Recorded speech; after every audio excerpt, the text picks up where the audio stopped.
Assalamualaikum warahmatullahi wabarakatuh. Assalamualaikum. Umul Kitab Al-Fatihah. Seterusnya muslimin muslimat yang Allah muliakan dengan Islam. Apa khabar? Allah uji saya lah dalam bulan ni. Rumah kena rompak, jam masuk. TV, laptop saya, handphone, duit dalam tabung. Sebab saya ni kuliah, saya tak buka sabun, saya masuk dalam tabung. Hujung bulan baru buka. Itu pun dia sapu yang paling kelakahnya, iron baju pun dia ambil. Memang jahat semua lah orang tu. Sebab saya ni, tesis saya semua berada di dalam laptop yang dicuri itu. Saya buat 2 tahun benda tu. Hilang sekelip mata tu memang rasa, saya tak rasa sedih, saya rasa terkejut. Saya duduk tu termenung sekejap. Termenung. Istighfar diri. Kok ada kita buat dosa yang Allah tak reda, istighfar diri. Tapi Alhamdulillah Allah tak ada datangkan perasaan marah, tak ada. Nak maki hamun pencuri itu tidak ada pun. Sikit pun tak ada. Di kemah dia, saya dapatlah lagi 4 tempat kuliah tetap di sekitar Selangor ni. Kuliah berkitab lah. Jadi Allah bagi dalam bentuk menyampaikan ilmu. Harta dunia ni boleh cari. Jadi hari ni saya apa tak ada dah. Ada buah pinggang dan jantung dia. Siapa nak beli boleh lah. Boleh lah.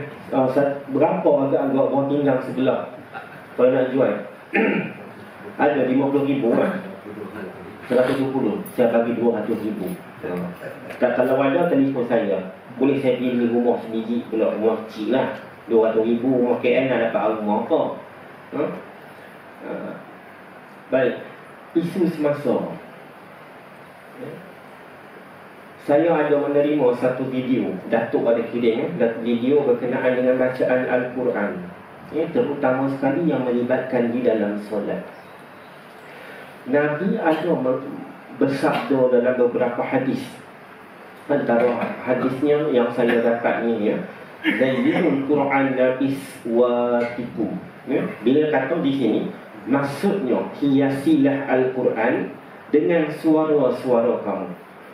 Hiasi ini bererti mengiramakan, mengikut yang ditetapkan. Kita ada berapa mahraj untuk bacaan?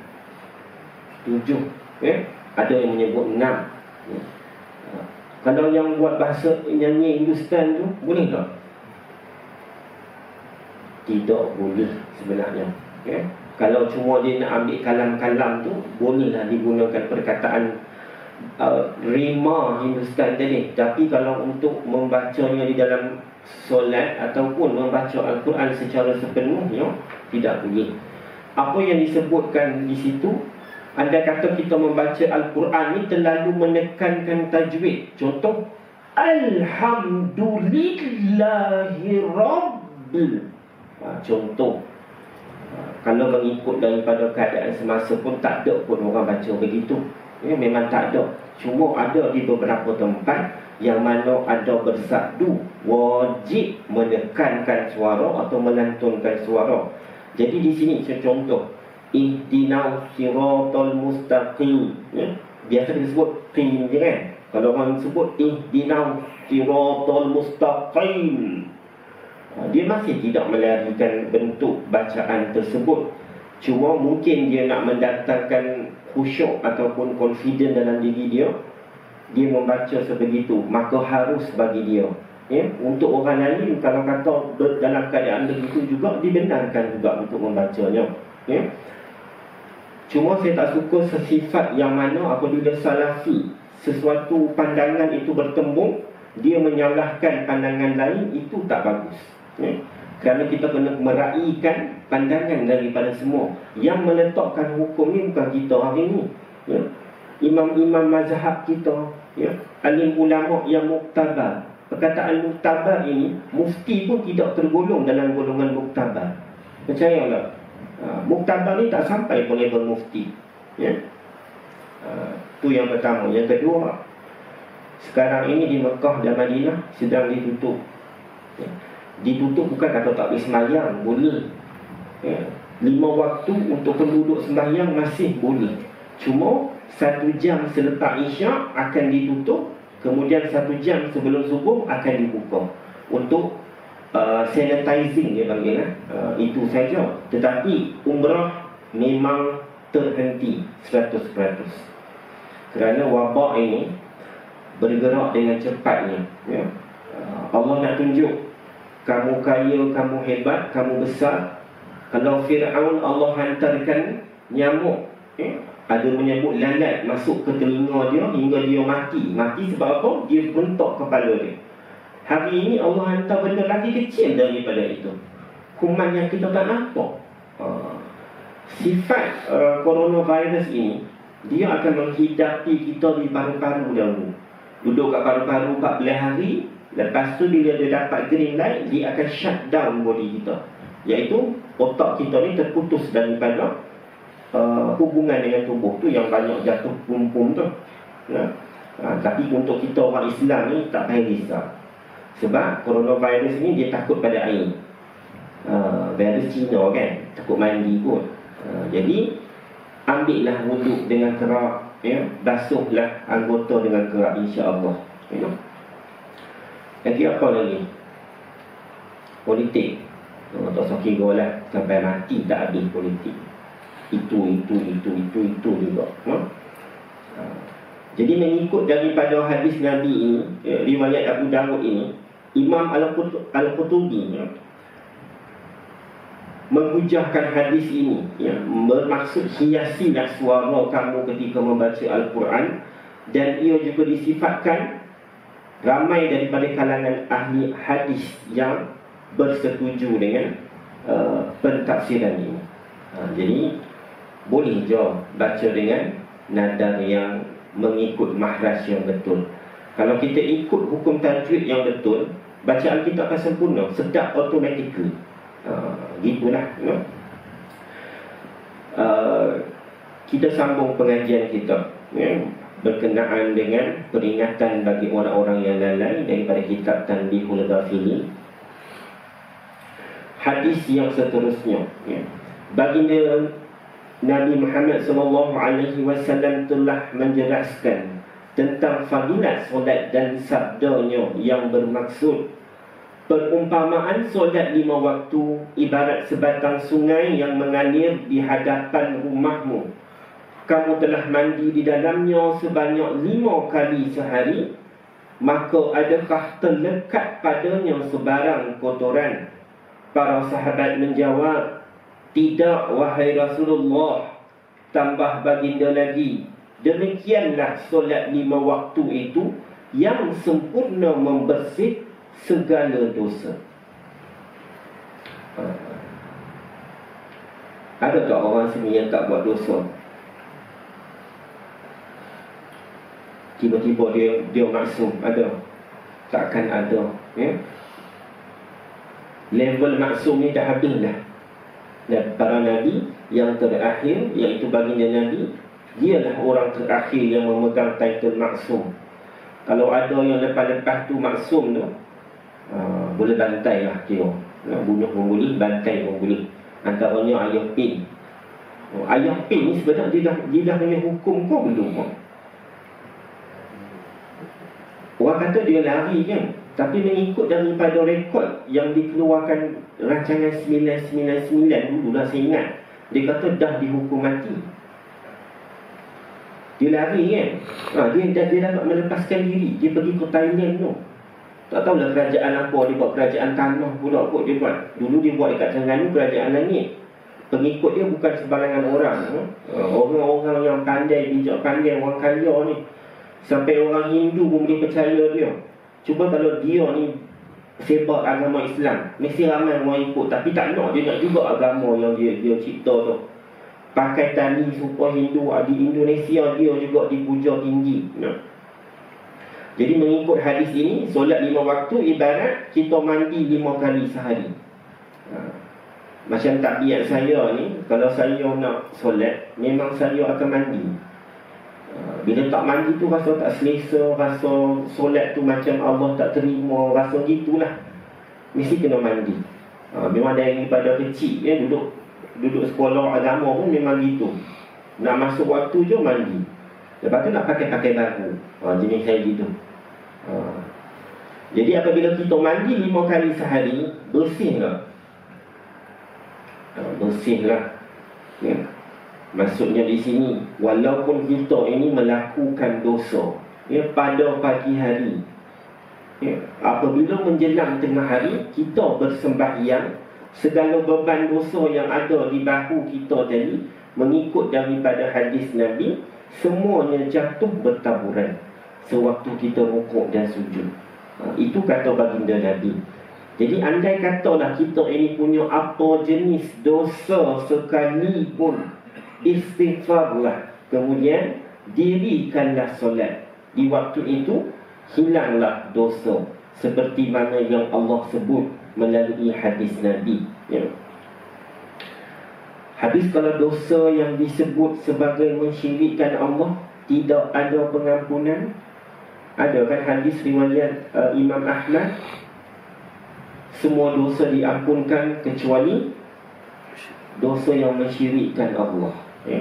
Baik, Allah ini sifatnya dalam perkataan Bismillahirrahmanirrahim itu dah sebut ya, Maha pengasih untuk semua dan Maha penyayang untuk orang beriman. Bererti walau apa dosa sekalipun, dengan rahmat Allah, dengan syafaat Nabi, dosa tetap boleh diampunkan. Jadi kita bersangka baik pada Allah, kita ambil dalil yang Allah mengampunkan segala jenis dosa. Walaupun ulama ada bertembung pendapat mengatakan orang-orang yang tidak orang-orang yang melakukan syirik ini memang tidak diampunkan dosanya. Tapi ada ulama yang menyanggah pendapat tersebutlah ya. Sabda baginda Nabi lagi yang bermaksud, barang siapa yang menjaga air solat, waktu solat dan rukuknya, serta yang lain-lain, iaitu dalam keadaan dia mengetahui bahawa solat itu adalah fardu ke atasnya, maka Allah Subhanahu wa ta'ala memelihara tubuhnya daripada api neraka. Maksudnya di sini, barang siapa yang menjaga air solat. Jaga air solat tu jaga apa? Jaga kolah ke? Duduk kat kolah, kalau kucing ada dihalau, kalau ada cicak nak berak dia tadah. Gitu ke? Jaga air solat, duduk je dekat pilihan air, tengok orang ambil wuduk lebih, jaga air solat. Begitu ke? Tak.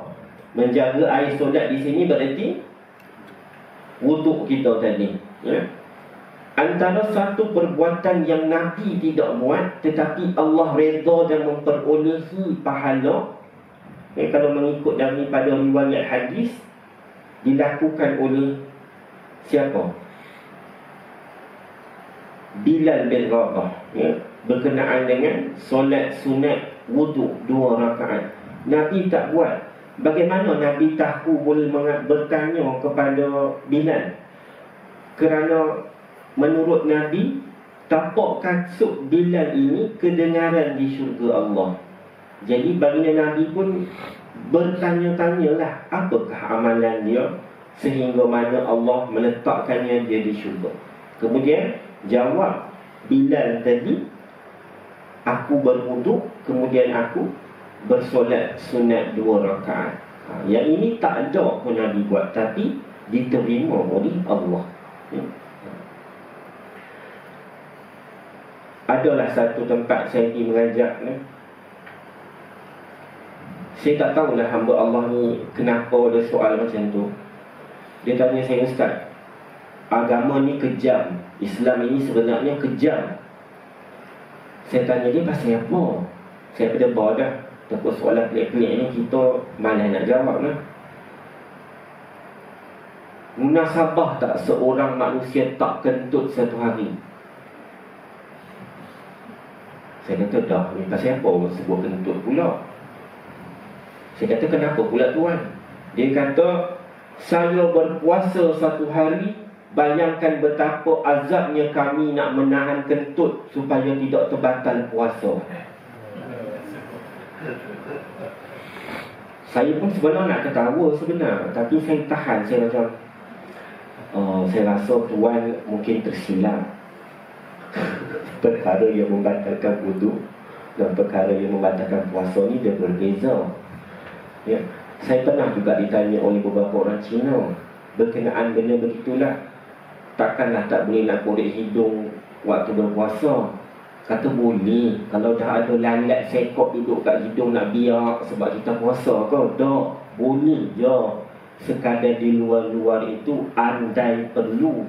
Ni kalau suka-suka tengok Hindustan korek biji timur, itu memang tak boleh lah. Jadi orang tadi tu, saya tanyalah lepas kuliah kepada pengerusi, adakah orang itu tadi tak betul? Dia kata orang tu betul. Sihat walafiat lah. Kut kata takut tak makan ubat ke, tapi makan ubat dia kata orang ni memang biasa lah. Orang biasa main semayang. Cuma saya bayangkan sepanjang hayat dia menahan kentut sewaktu puasa dia tu. Macam mana lah kalau saya habis lah kembung pun.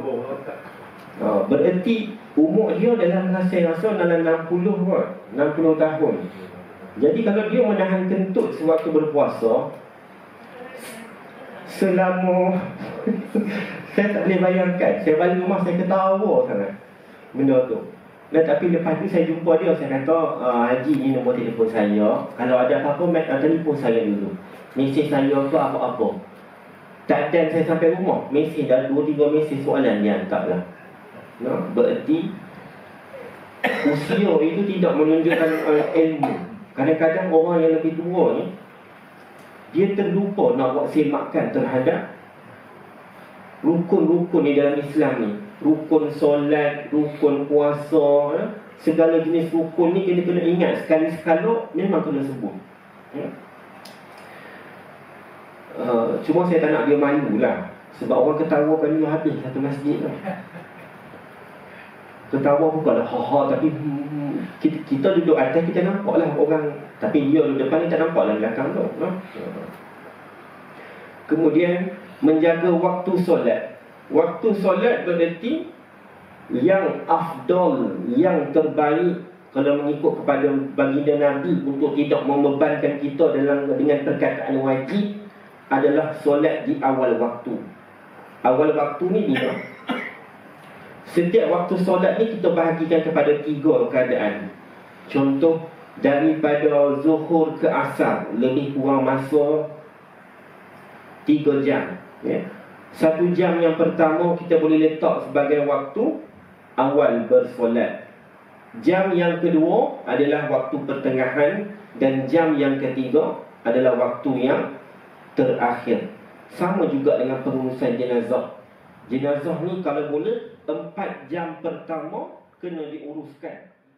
Yang terbaik, ada jenazah tu yang meninggal pukul 5 petang hari Rabu, esoknya tengah hari baru tanam, baru simpan, orang Kelantan panggil. Bayangkan betapa tersiksa jenazah tu, betapa keras masa nak mandi nanti, keras tubuh badan tu keras nanti. Kalau ahli keluarga ni pandai, dia letak minyak zaitun ke, bolehlah jadi ikut. Kemudian di sini lagi, orang yang bersolat lewat waktu juga Allah hukum.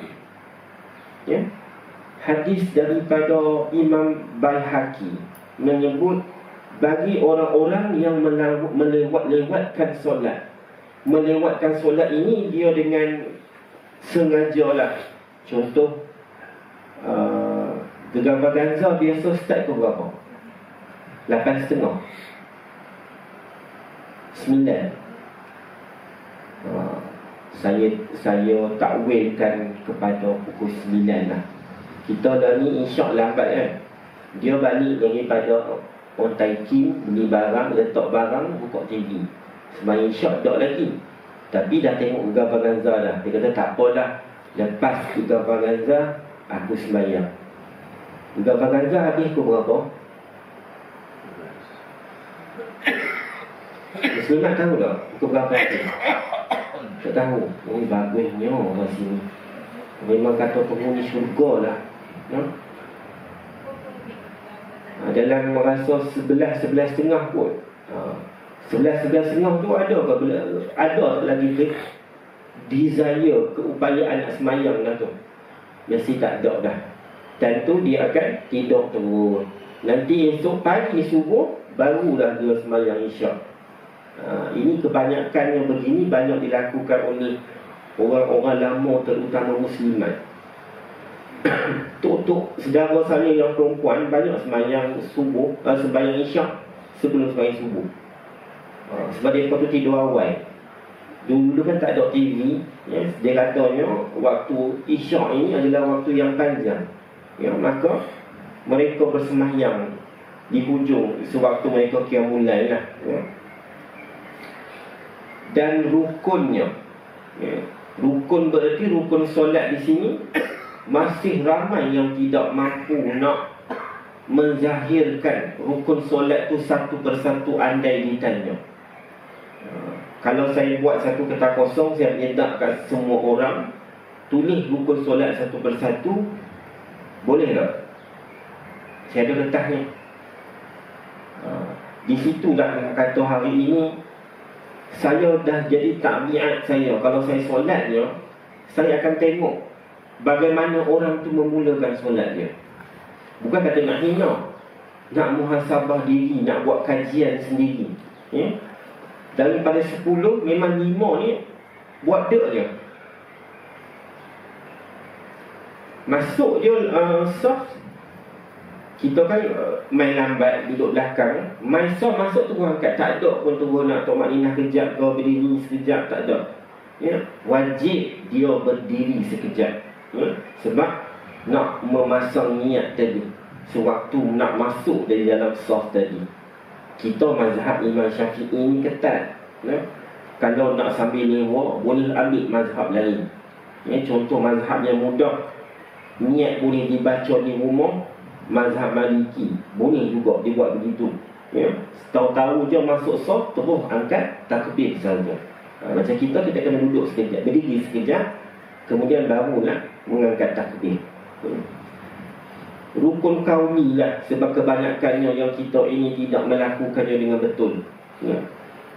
Itu lagi belum lagi kita nak cek bacaan tahiyat akhir, ya. Tahiyat akhir ini juga bacaan yang berada di dalam hukum kauli, ya. Ramai yang tidak melakukannya. Sebab bila saya bersolat dengan jemaah ni, memang di situlah kebanyakan kesilapan yang dilakukan. Hukum kauli ni, kalau kita dengar, itulah hukum kauli yang terbaik, ya? Yang ni diajar oleh tuan guru saya lah, Tuan Guru Lebay Hashim Hujung Padang. Kemudian serta yang lain-lainnya, iaitu dalam keadaan dia mengetahui bahawa solat itu adalah fardu ke atasnya, maka Allah Subhanahu wa ta'ala memelihara tubuhnya daripada api neraka. Kita kena boleh bezakan solat sunat dan solat wajib. Solat witir wajib tak untuk mazhab Syafi'i? Witir sunat, sunat yang sangat dituntut, muakkad, ya? Bila saya tanya berapa rakaat solat witir, masih ramai yang tidak boleh menjawab. Solat witir ini angka dia ganjil, ya? Bermula daripada 1 hingga 3. Tapi syarat untuk membuat solat witir 1 rakaat, perlu ada solat sunat 2 rakaat sebelumnya. Contoh, selepas solat isyak, kita solat sunat 2 rakaat, kemudian boleh buat 1 rakaat witir. Sebab baginda Nabi tidak pernah meninggalkan solat witir walaupun sehari, ya. Soalan saya, adakah solat sunat boleh diqada? Jawapannya boleh. Okay. Saya pernah solat qada, solat di waktu selepas asar. Boleh atau tidak? Boleh. Okay. Kerana ulama bertembung pendapat membolehkan dan ada yang tidak membolehkan. Jadi kita ambil yang membolehkan tadi lebih besar daripada yang tidak membolehkan. Pada jemaah yang tidak ada ilmu, dia mengata, tengok ustaz tu ajaran tak betul. Ya. Saya dihina sebab itu sampai hari ini. Saya dihina kerana saya solat sunat selepas asar. Tapi dia tak main tanya pun, ustaz solat apa tadi? Tanyalah. Dia kan dah free-free dapat dosa. Jadi benda yang bersifat salafi, kita tidak boleh bergaduh. Kita kena duduk, tanya dalil dia. Apa dalil kamu? Ini dalil saya, letak. Kalau dua-dua dalil itu bersifat mungkin kakami ataupun jalan yang mutawatir, hadisnya sahih, maka raikan kedua-duanya. Ya? Sebab mazhab ini bertembung, ya? Tetapi tidaklah sambil menyanggah di antara satu sama lain, mengharmonikan keadaan. Ya? Dulu di Masjid Ubudiyah, Masjid Mustaqim yang baru buat tu, imam dia dulu tak baca witir, tak baca selawat apa-apa bacaan selepas solat. Habis dia solat isyak, dia sendiri-sendiri letak mat dia duduk sebelah tu. Dia mengikut fahaman salafi. Fahaman salafi ni adalah nama lain kepada Wahabi. Ya. Wahabi ni siapa dia? Golongan yang membantu pihak Inggeris untuk mendapatkan tanah Mekah tu. Nak menjajah, British menjajah tu. Mereka ni lah, orang Wahabi ni lah yang membantu tu. Ada gambar dalam sejarah tapi tak diceritakan. Ya. Saya pernah ceritakan Bani Sa'ud itu siapa? Bani Sa'ud yang memerintah ini bukan dengan pemerintah yang sah Arab Saudi. Ya. Yang pemerintah sah Arab Saudi yang sebenarnya ada di mana? Di Jordan tu. Itulah pemerintah sebenar Arab Saudi yang telah disingkirkan. Ya. Membezakan solat fardu dan juga solat sunat. Ya. Apabila seseorang itu tahu kefarduan dia, maka dia buat, Allah pelihara melalui hadis ini. Jadi kita kena bezakan. Ya. Solat witir lah. Ya. Fardu ke sunat? Witir sebut lah. Tasbih.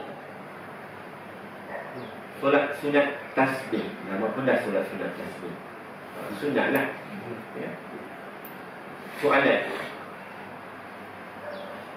Diharamkan bersolat selepas asar sehingga pada tiba waktu maghrib.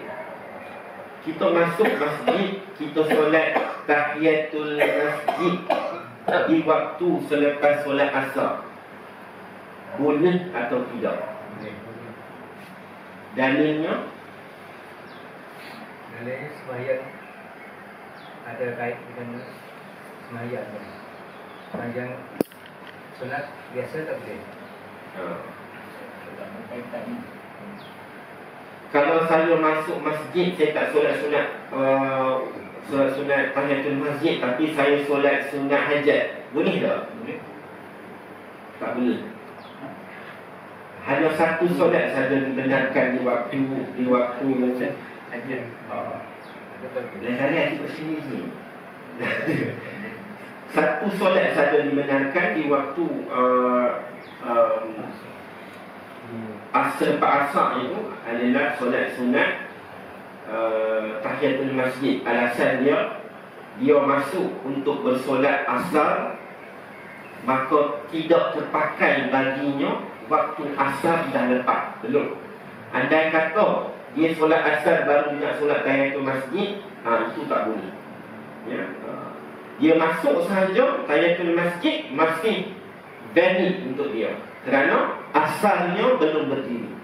Tetapi kalau dia dah sembahyang asar tempat lain, tahiyatul masjid masih boleh dilakukan, kerana dia adalah solat khas. Ya. Satu riwayat daripada Anas radhiyallahu anhu mengatakan, bahawa ketika roh Nabi Muhammad SAW sampai pada dadanya, baginda berpesan, pesankan kepada kamu-kamu yang mana janganlah kamu meninggalkan solat. Baginda terus berpesan demikian, iaitu menyuruh agar menjaga solat sehingga ke akhir hayat baginda. Mengikut daripada riwayat yang diceritakan dalam sirah, baginda Nabi sewaktu nak menghembuskan nafas yang terakhir, dipanggil seluruh ahli keluarga. Sahabat handai duduk dalam bilik mendengar antara kata-kata terakhir Nabi. Nabi sebut, jadilah kalian orang-orang yang bertakwa.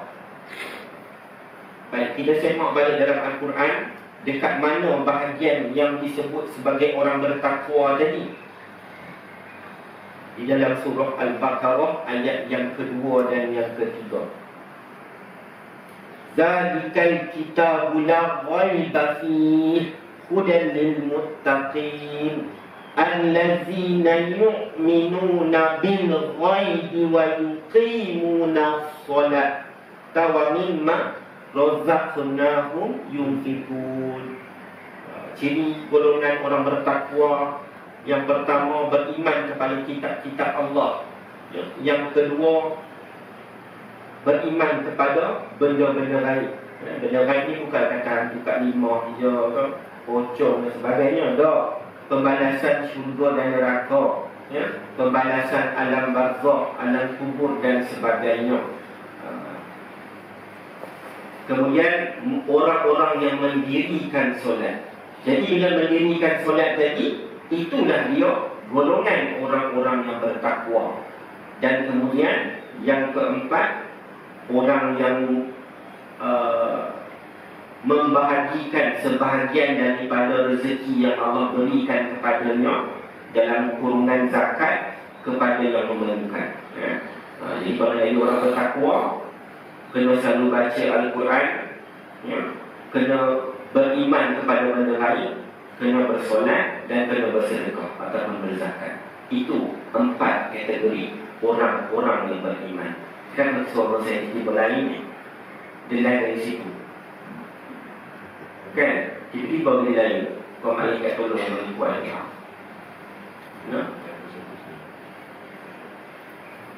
Jadi kalau saya mengajak ke mana-mana pun, memang saya akan tekankan ciri golongan orang bertakwa. Ini sebab benda ni ramai orang tak tahu. Bila tanya dalil kat mana, masih tak tahu. Jadi Allah letak perkataan ataupun ciri golongan orang bertakwa itu di awal Al-Quran, supaya setiap orang yang membaca akan melalui makna tersebut, dia menjiwai orang-orang bertakwa tadi yang bagaimana. Baginda Nabi SAW juga pernah bersabda yang bermaksud, apabila seorang hamba itu meninggalkan sesuatu fardu, ditulis namanya pada pintu neraka. Baik. Ada dosa yang mana bila kita buat, ditulis dosa tersebut, tetapi apabila kita bertaubat, Allah memadamkan dosa tersebut daripada buku. Dalam keadaan yang kedua, ada orang yang melakukan dosa tetapi sudah bertaubat, tetapi namanya ataupun dosanya tadi tidak dipadam daripada buku. Dia ada 2 golongan di sini. Apabila merujuk kepada keadaan ini, guru saya menyebut ia lebih kepada golongan yang menjaga aib saudaranya. Sebab nanti ke akhirat ni, segala benda yang kita buat semua ditulis. Duk WhatsApp janda ke apa, semua ditulis. Sebab Allah nak tunjuk bukti kamu lakukan ini. Dalam masa yang sama, kita semua ni ada duk di bawah dengar. Dia kata, oh imam tu itu kerja jahat dia rupanya, duk mesej janda malam-malam. Dosa yang orang lain tak tahu, tapi Allah akan nampakkan di akhirat nanti. Sebab itulah bertaubat ini dia yang benar-benar. Berapa kali kita bertaubat dalam hidup?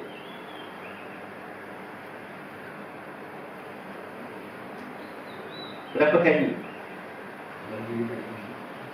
2 kali tu? Tak ada. Unlimited. Buatlah sebanyak mana pun dosa. Saya tak menggalakkan ya. Saya nak kata banyak mana pun dosa, selagi mana kita bertaubat dengan ikhlas, berniat untuk tidak mengulanginya, Allah akan menerima taubat kita. Unlimited ya. Sky is no limit ya.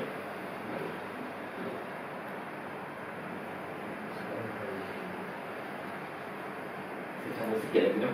Diriwayatkan daripada Ibnu Abbas radhiyallahu anhu, beliau berkata, aku mendengar Rasulullah sallallahu alaihi wasallam bersabda, orang yang meninggalkan solat itu tiada baginya hak di dalam Islam, tidak diterima oleh Allah tauhidnya, imannya, sedekahnya, puasanya dan syahadatnya, serta tidak dipandang oleh Allah Subhanahu wa ta'ala. Keadaannya sangat teruk ya. Solat ni dia ibarat mangkuk cawan atau bekas yang menampung segala jenis pahala kebaikan ya. Kita berpuasa, masuk dalam tu. Kita bersedekah, masuk dalam tu. Kita buat baik, semua masuk dalam tu. Tetapi andai kata tidak ada solat didirikan, maka tidak mendapat apa-apa pahala. Kerana kuncinya solat ini. Ramai yang tidak puas hati dengan statement yang dikeluarkan oleh baginda Nabi ini. Statement ini bukan suka-suka, statement ini daripada Allah. Setiap kata-kata Nabi itu datangnya daripada Allah ya. Allah mengilhamkannya dan Allah mengutuskan malaikat sebagai perantara. Jadi ada juga yang menyebut, mungkin dia nak memperlekehkan saya kot, dia cakap begini, Ustaz, kalau pahala tak boleh tampung, berarti dosa pun tak boleh tampung lah tak? Faham tak? Kita tak ada mangkuk. Mangkuk ni dia tempat menghimpun pahala. Jadi kalau nak himpun dari Ustaz, dia kata kita buat dosa pun tak ada tempat lah. Ini memang saya nak pelekeh lah. Dia kata kita jangan lupa yang tulis tu, yang tampung juga tu, yang tulis tu tulis juga. Buku ni Allah akan letak waktu roh kita ni dicakap daripada jasad. Ruh kita ni akan diterbangkan dulu ke langit Allah. Terbangkan ni untuk apa? Berkenalan. Kenakan, ini malaikat-malaikat tidak ya, membawa buku amalan tadi ya, nak diletakkan di atas ataupun tidak. Nama tempat diletakkan buku amalan ni Iyili. Atau saya silap di situ dah diletakkan kitab-kitab amalan orang yang baik-baik. Berarti macam kita ni lah, tuan-tuan yang baik-baik, main semayang, main tengok majlis ilmu, baiklah tu. Nak kata baik macam mana lagi dah, inilah yang terbaik no? Jadi andai kata dia tadi melakukan banyak dosa, itu pertama dah tak lepas. Itu pertama ni malaikat apa yang jaga? Orang yang mengumpat tidak akan lepas. Itu pertama. Maka andai kata tak lepas jadi, dihempaskan kita punya roh tadi masuk ke dalam lubang kubur. Bayangkan mesti kita kena lepas lah. Itu siksaan pertama yang diterima oleh orang-orang yang ingkar. Siapa berkali dia jumpa kat luar dari rumah dia? Patah kaki je kot paling kuat lah. Bayangkan kalau dihempaskan tubuh kita, jasad sebenarnya disebut roh, tapi roh yang boleh merasa kesakitan ya. Dan di akhirat pula, kitab amalan kita tadi ini dilemparkan ke muka kita.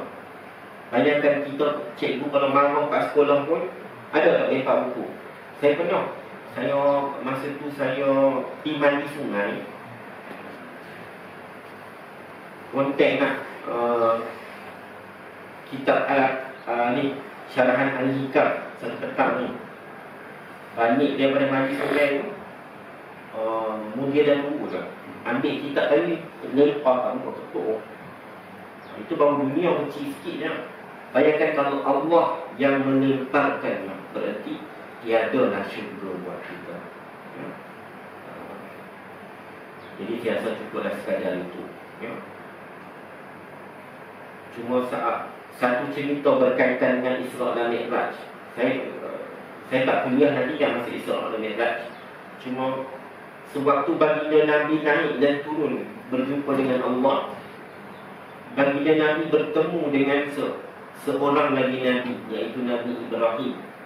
Nabi Ibrahim berpesan, sampaikanlah salamku kepada umatmu wahai Muhammad.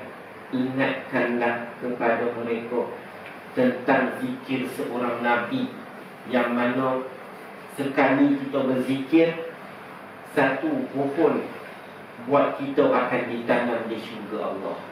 Ini hadis sahih. Saya nak tanyalah, Nabi Idris ni apa dia punya kelebihan, mukjizat dia? Nabi Yusuf wajahnya tampan, Nabi Sulaiman kerajaannya yang besar, Nabi Ibrahim dibakar tidak terbakar, Nabi Musa membelah lautan. Apa lagi? Nabi Idris apa dia? Nabi Idris dia celukai baju, dia boleh banyak warna berlebat.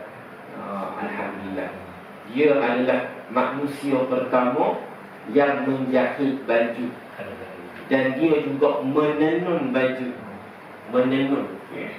Kalau kita lihat kepada hadis-hadis riwayat berkenaan dengan para nabi ni, umat terdahulu tidak pandai menjahit baju, tidak pandai menyulam pakaian, menenun kain.